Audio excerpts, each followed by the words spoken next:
This is Joshua Kusima from Rukoge village in Hoima district, and he trained as a youth agripreneur transporter. Before Goody Leisure Farm, Kusima's life was governed by the power of alcohol, a force that was later broken once he realized he had to be valuable to his life. Yeah, my life, by the way, I was a typical drunko, doing nothing in the village. I was like, I wasn't even looking the way I am like right now.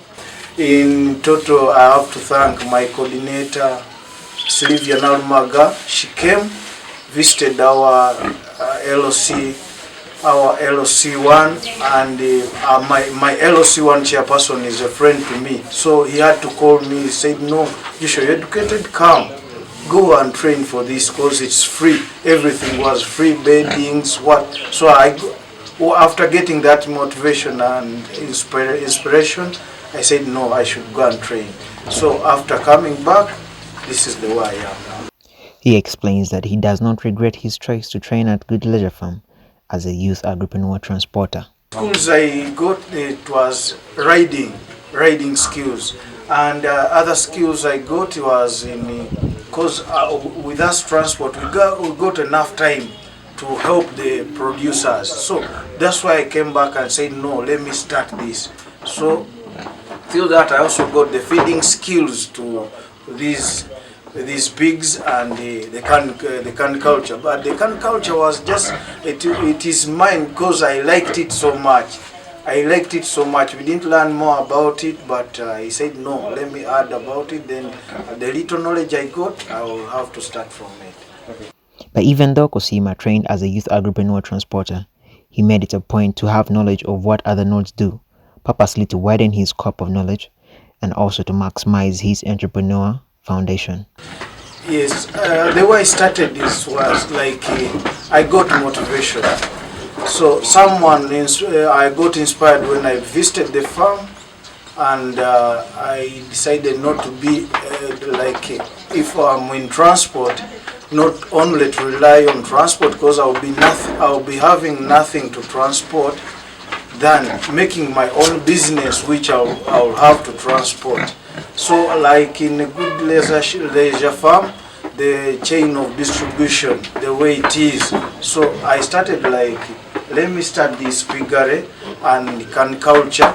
Then after starting it, then I'll start my own, then train other fellows like I should be an example because we are trained to be leaders.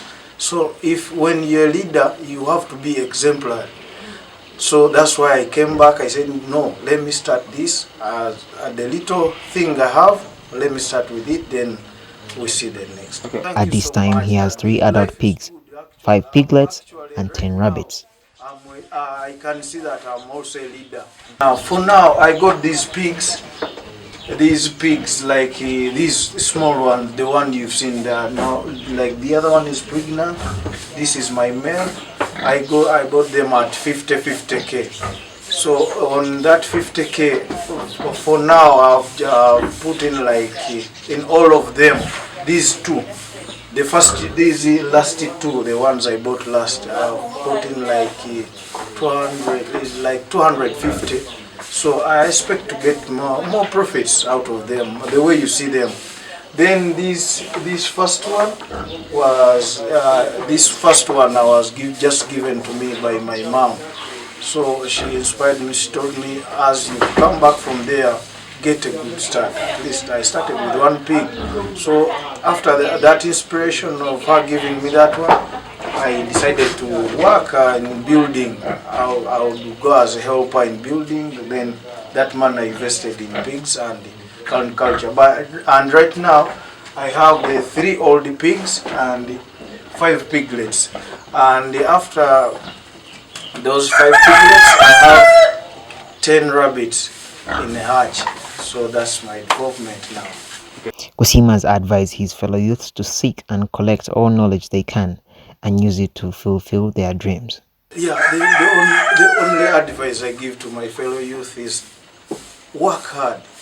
Don't wait for free things, that things will just come and find you there seated. No, Just use your knowledge, the little knowledge you have, you create your own business. Get knowledge from anywhere. Either you get from drunkards or where, or you get from any kind of people around you. Just use that little knowledge you've got. Begin your business. So from that you'll be a survivor. I just call myself a survivor. Thank you.